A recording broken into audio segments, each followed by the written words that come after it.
allow me to sort of bring in the chairman of the supervisory board of Kadin, a B20 International Advocacy Caucus, and CEO of PT Bakri and Brothers and India Bakri to join us for a fireside chat session. How are you, Pandu? Thank you, Stephen.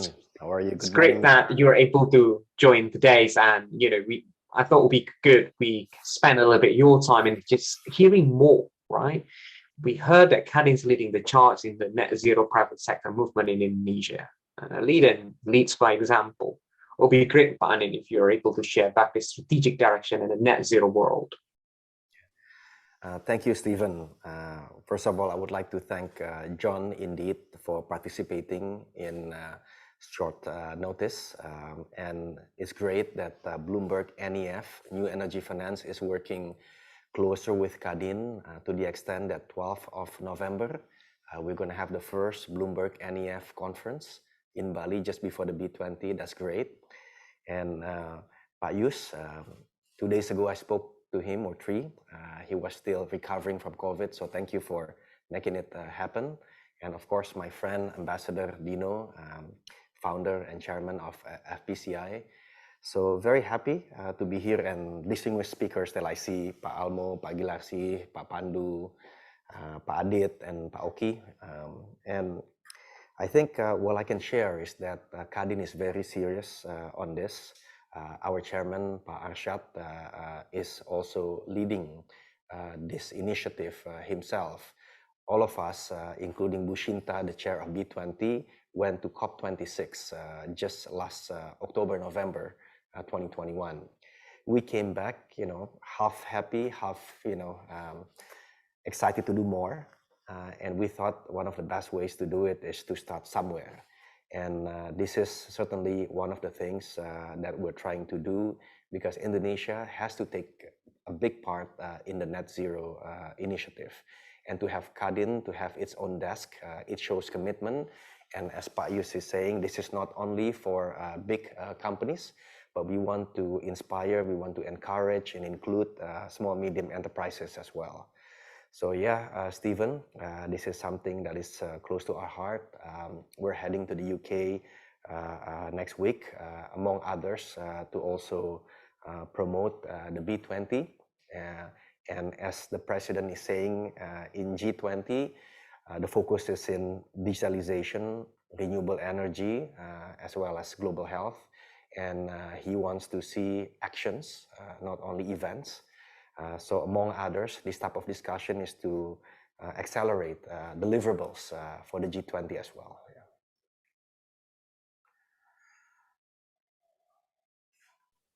Thank you, Giovanni.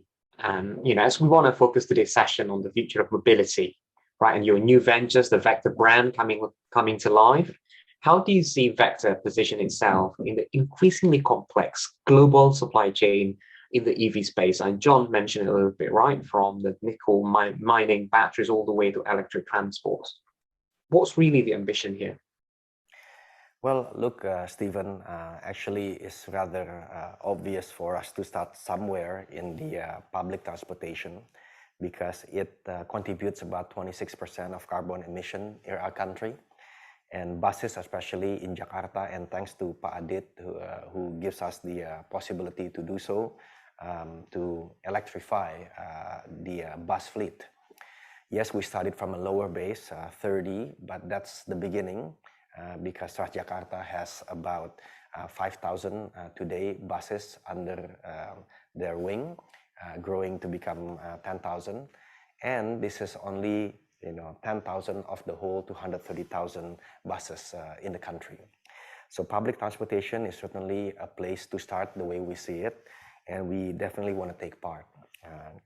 Vktr certainly supports the ambition of Indonesia's government to become a player in this EV supply chain. Everybody knows that Indonesia has abundant nickel resources and other resources that can be the ingredients for battery. But we thought that we should also, contribute in this initiative, but also work together hand in hand with other countries. For example, with Vktr, we work together with China, but we also work with gigafactories in the UK, just to make sure that we can collaborate and not reinvent the wheel. Because at the end of the day, I guess we live in the same planet, so making sure that this electrification is done in a right way, in an ESG way, I think that should be a dream for all of us. And just a little bit, story, Stephen. We started this initiative 4 years ago, and we are not alone. We see friends from Toba, Bara, which is TBS, Energi, Utama, Pertamina, Jakarta, indeed, right? And many other companies like Indica, a few years back. And it was not easy because one point in time, in 2018, we showcased these buses in IMF World Bank event in Bali. Everybody loves it. And then when we want to bring it to the market, we understand that the registration license cannot be issued unless you have the CC in the machine capacity or decibels in the sound of the machine, right? But if you want to do something else, we all have to work hard for presidential decree, which Kadin also contribute in that, and of course the government is taking the lead.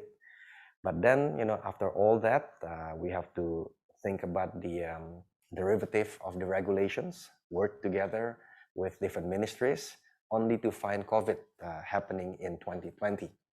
So that's why it is challenging. But what I would like to tell you here is that 2/3 of Indonesian population, they are millennials or younger, and surveys saying that 75% of them believe in this climate change issue and believe also in the energy transition. This is why in a democratic country like Indonesia, the support from the public to the policy holders or the executive leaders are very strong. That's why this public transportation electrification can happen just basically in the middle of the COVID time. So this one is certainly a big win for all of us. Yes, we had to be tested in Jakarta, Bali, Aceh, Bogor, as much as 24,000 kilometers. That is good enough to go to London and come back. But other than that, I think it's a good beginning for all of us.